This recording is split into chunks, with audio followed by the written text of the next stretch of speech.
I played Doom 2016 for the first time 10 years later. Well, mostly, but no. We'll get into it. I figured why not celebrate the 10-year anniversary of the game by giving it a full playthrough, then bringing my thoughts here. Howdy. My name's Christine, and I like video games. Right from the first moment, you could tell that Bethesda wanted to restore glory to the boomer shooter after 12 years of no Doom and, well, 19 years of no traditional Doom. On a side note, I kind of want to replay Doom 3 at some point, just to get a feel for it, because I haven't played it since it came out, and I don't remember it super well. I honestly forgot how fast Doom feels, but this intro gives you a very quick reminder of the pacing. Doom games, especially the modern ones, have a presentation style that's incredibly unsubtle. Where some games give you a small taste of their tone through gentle kisses of lore and atmosphere, Doom more or less just Frenches you with a shotgun made of chainsaws and death metal logos you can't even read. Right from the first moment that you take a first-person perspective of the main character, who I think they still just call the Doomslayer at this point. I kind of like Toby personally. But from the first moment that you take control of this character, you are slammed with pure adrenaline. From the fast movement and the power fantasy style gameplay where enemies can kill you just as fast as you can kill them, but my god, can you kill them fast? They really spell out a perfect shooter for you. That said, every one of these games is a little jarring to play at first for me. It takes me like a couple hours usually to really sink into these games. But after getting used to Doom 2016, an hour or two in, it does exactly what Doom games do best, which has become a compilation of absolute lock-in moments where you have to stay incredibly focused the whole time. This is everything a boomer shooter This is everything a boomer shooter could ever wish to offer. I remember just a few levels into this playthrough going up against my first Hell Knight and getting absolutely handled.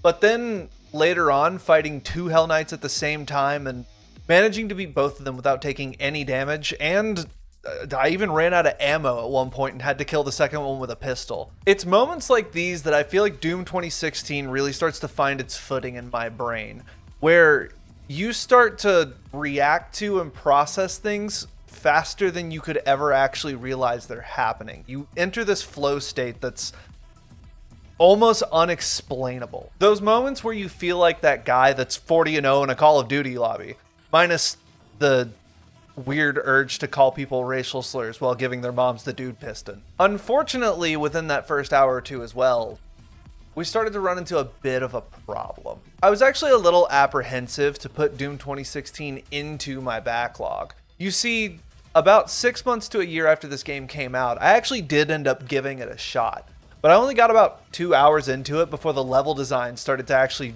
very, very much frustrate me. The game seems comprised heavily of this dark industrial architecture that just starts to look a little samey, and then when you get outside, it's bright industrial architecture that looks a little samey. This leads to kind of a frustrating juxtaposition where when you're in combat, it feels like they've really got everything they want about this game figured out. It's fast. It's breakneck fast. It's running straight through a wall and leaving a comically U-shaped hole into the wall fast. And so smooth that the pace of it kind of feels like it constantly skirts the line between overwhelming and zen-like flow state, which makes it very frustrating that once you're not in the combat arenas, you're forced to do this exploration. And navigating these levels started to kind of feel more like a chore than the kind of joy of exploring a new world that I get out of a lot of video games. This is also contributed to by the color palette of the game. All these grays and dark smudgy colors and reds with very small change up kind of leads to this hard to spot issue when it comes to the objectives you're trying to get to. Combined with the movement speed of the game, it's very easy to not notice things. There were multiple moments where I would be in the same room as an objective I needed to get to and noticed it on my compass before I actually saw it with my eyes, just due to the color palette and how fast you're moving. I mean, it shows that the compass is well designed, but I shouldn't need a compass to find anything that's not far away. Like, if it's in the same room as me, it feels like it should maybe be a little bit more obvious than some of these things were for me. Needless to say, navigation was kind of a big pain point in this game for me, and well, I decided I was going to try and stick it out and see if I could get used to it, but it was something I felt myself being frustrated about pretty frequently, at least for the first few hours. What was weird is that this all was happening up until the Cadinger Sanctum level. Cadinger, I think is how you pronounce that. The game suddenly opens up into this hellscape aesthetic, but for some reason that I have trouble describing, it just feels less homogenized. The fights also take a very noticeable step up, and that's a plus because honestly, the combat of this game is like the big selling point for me. This is the moment where the combat starts to actually get the level of intensity I'm really seeking in Doom, where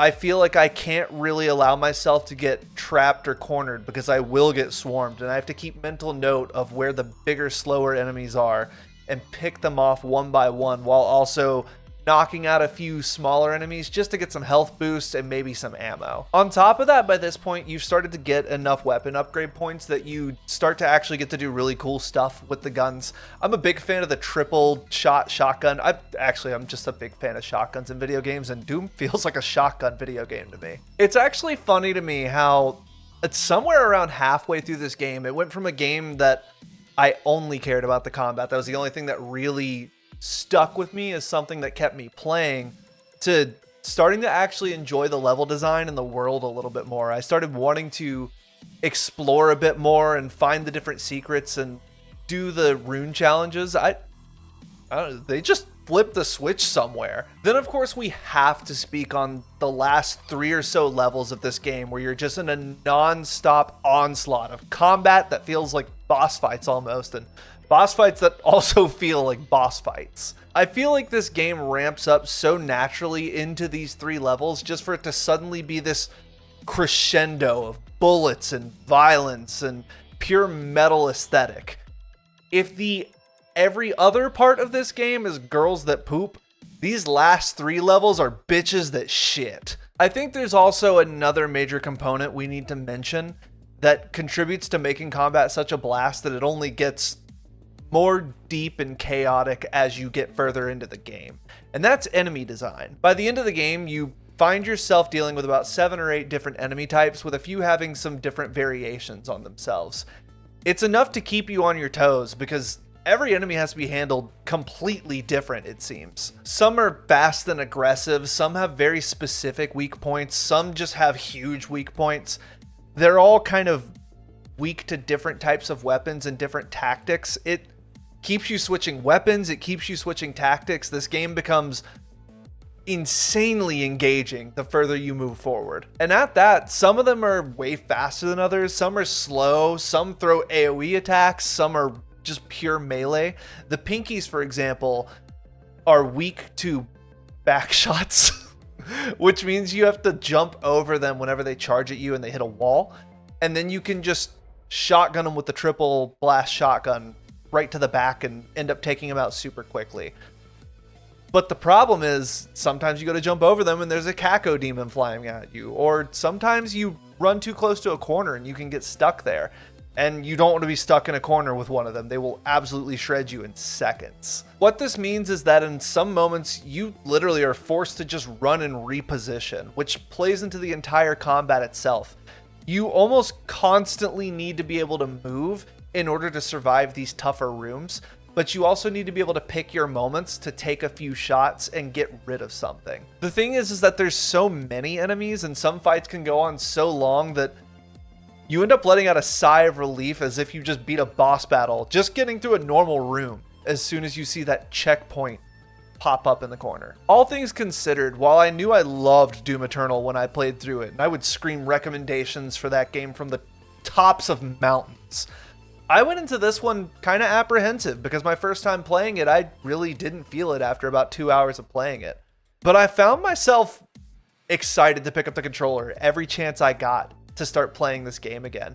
I just wanted to knock another level out, keep playing, and I almost didn't want to go to bed some nights. And I wanted to wake up earlier so I could play it before I went to work. I just got really hooked into this. Like, sure, I wasn't into this game the first time I played it, but I think 10 years ago, Christine just didn't appreciate this game nearly enough. With all this said, that finally brings up the question.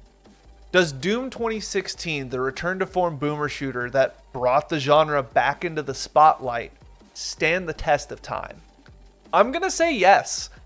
I really ended up surprisingly enjoying my playthrough of this, and I'm very excited to revisit Doom Eternal at some point and hopefully find a good sale on a physical copy of Doom the Dark Ages, so I can give that one an honest shot as well. As I've mentioned before, I use a 3-shelf system in order to rank games, with the top shelf being the shelf that's games I'm very proud to display in my collection and games that I see myself replaying potentially soon. The middle shelf is for games that I liked and I definitely plan on keeping, but I'm not sure if the replay's coming all too soon. I just like them a lot. And then the bottom shelf is for games that I don't necessarily love or just didn't outright finish. These are games that I would very likely just sell back out of my collection and not necessarily forget about, but they just don't stick to the brain like the top shelf games do, and I don't really want to replay them like the middle shelf games. Doom 2016 lands itself solidly on the middle shelf. I did really enjoy it.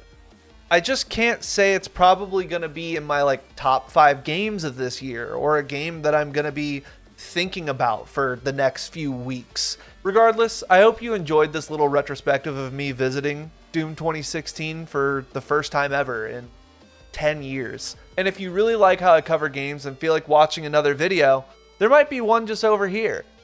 And if you really feel like I've earned it, if you feel like you loved this and you would love to see more stuff from me, there is a subscribe button. I would heavily appreciate it if you pressed it, but let me earn it first. Watch another video. Stick around for a little bit. See if you like me enough for a subscribe. Thank you for watching. I appreciate your time. Seriously. Time is one of the most valuable things that we have, and the fact that you're willing to spend it here means a lot to me. I've been Christine. You've been fantastic. This is my game shelf. Peace.